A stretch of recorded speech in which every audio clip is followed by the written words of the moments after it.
The silent phone call. Lena Harper, an investigative journalist known for her unflinching exposés, had just finished an article on corporate corruption when her phone buzzed, breaking the silence of her dimly lit apartment.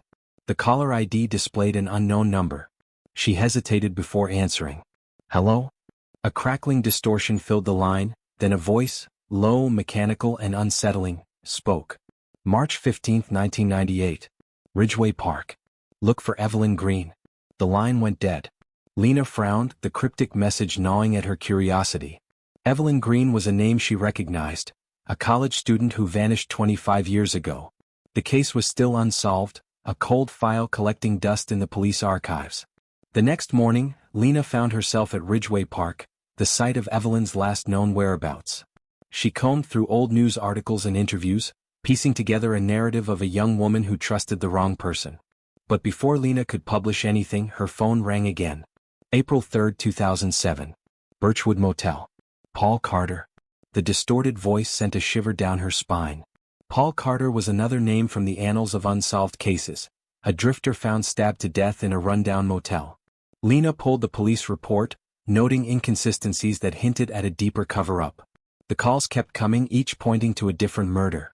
Lena followed the trail, uncovering a disturbing pattern. All the victims were connected to criminals who had slipped through the cracks of justice. Murderers acquitted on technicalities, powerful figures whose influence shielded them, or predators who simply vanished. As her investigation deepened, Lena noticed something chilling. The information provided in the calls wasn't public knowledge. It was as if the caller had access to classified files, or worse, had witnessed the crimes themselves. Her editor, Mark, warned her to tread carefully. "You're digging into dangerous territory, Lena. These aren't just stories, they're open wounds."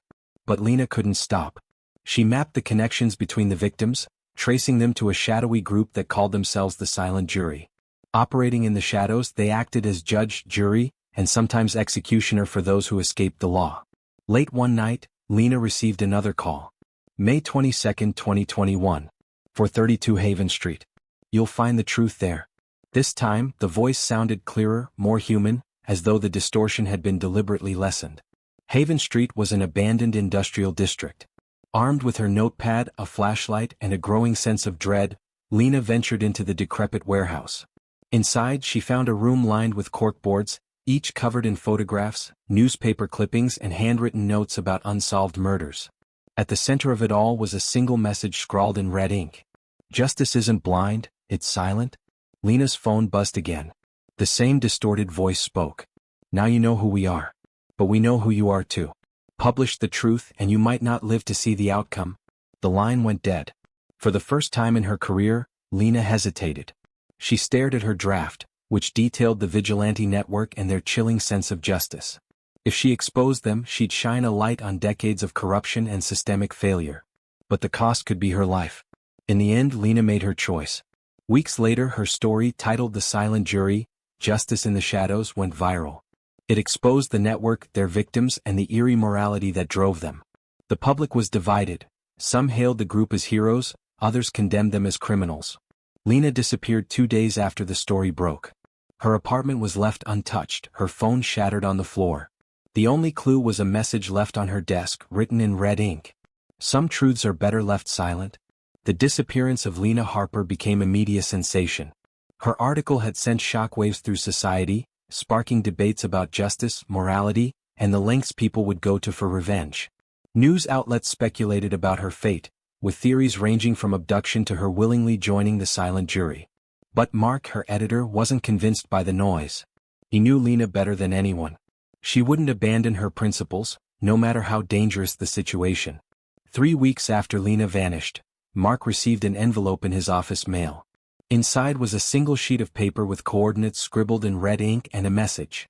"They'll silence us all unless you listen." Against his better judgment, Mark drove to the coordinates, which led him to an old farmhouse miles from the nearest town. The building stood in eerie isolation, its windows darkened and its roof sagging from neglect. Inside, he found a laptop sitting on a rickety table. When he opened it, a video file automatically began playing. It was Lena. Her face was pale, her hair disheveled, but her voice was steady. "Mark, if you're seeing this, it means I'm gone. I don't know if they'll kill me or if I'll disappear forever, but I need you to hear me out. The silent jury isn't just a group of vigilantes, there's something much bigger. She paused, her expression grim. They have roots in law enforcement, politics, even the media. They started as a rogue effort to bring justice to those the system failed, but now, they've become something darker. They decide who lives and dies, and no one is safe from their judgment, not even those who expose them. Lena leaned closer to the camera, her voice urgent. I found their leader. They call him the arbiter. He's the one making the calls, the one who decides which cases to act on. But here's the terrifying part. He's not alone. There's an entire network, international in scope, and they're using advanced surveillance, hacking, and psychological warfare to stay hidden. Her eyes flicked nervously to the side as if she feared being overheard. I uncovered a list, targets they've marked for elimination. Some of them are criminals, yes, but others are journalists, whistleblowers, and even innocent people who've crossed their path. If this list gets out, it could expose everything.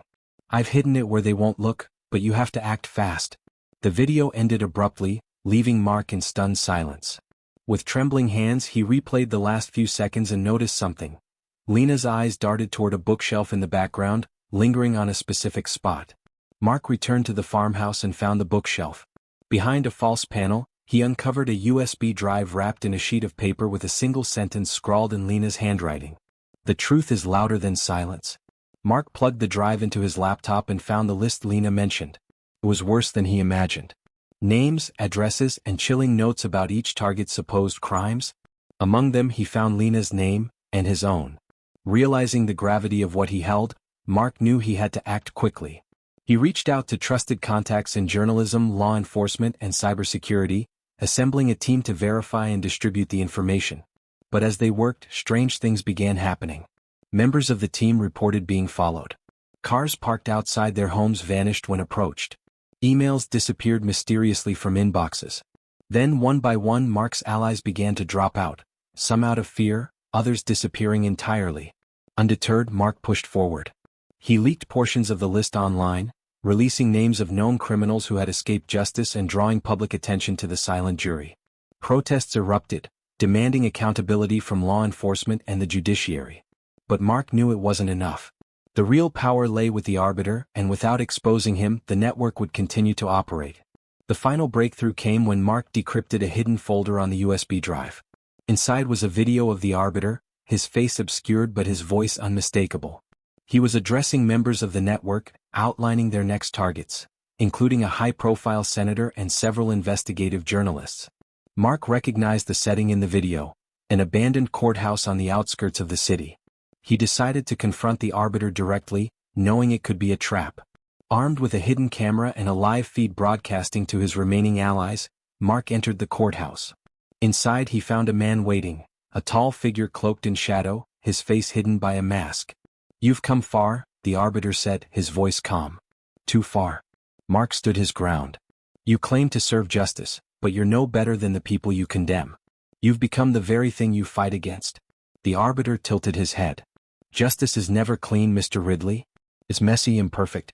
We do what must be done when the system fails. Mark raised his voice. And who decides that? You. A shadowy group with no accountability? Before the arbiter could respond, the sound of sirens echoed outside. Mark's live feed had worked.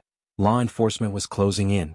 But as the officers stormed the courthouse, the arbiter disappeared into the chaos, leaving only a chilling message scrawled on the wall.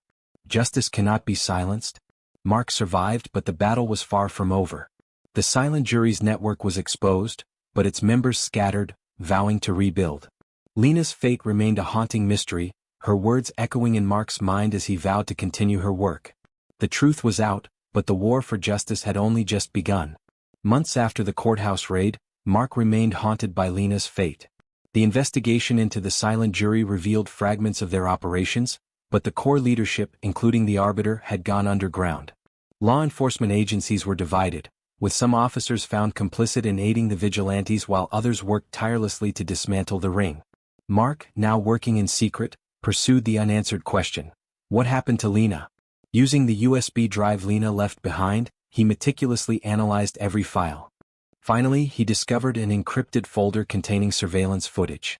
It showed Lena in a dimly lit room speaking to a masked figure, the arbiter. You're different, the arbiter said, his voice devoid of the distortion he used during calls. "You don't just expose stories, you expose the rot beneath them. That's why I couldn't let you publish before I brought you here. What do you want from me?" Lena asked, defiant despite her obvious fear. "To understand. You've dedicated your life to exposing injustice. So have we. Join us and you can help us decide who truly deserves to face justice." Lena's response was cut off as the video ended. Mark traced the metadata from the video to a private server in an offshore location, which led him to a shocking discovery. The server was linked to a man named Victor Crane, a reclusive former prosecutor who had vanished years ago after a failed high-profile case against a corporate tycoon. The tycoon had walked free, and Victor's career had unraveled in the aftermath. Victor Crane was the arbiter. Determined to expose Victor and rescue Lena, Mark enlisted the help of cybersecurity expert Danny Lin, who had once been targeted by the silent jury. Together, they hacked into Victor's network, uncovering a trove of files revealing the group's hideouts, communications, and financial backers. One hideout stood out, a secluded compound in the mountains marked as sanctuary.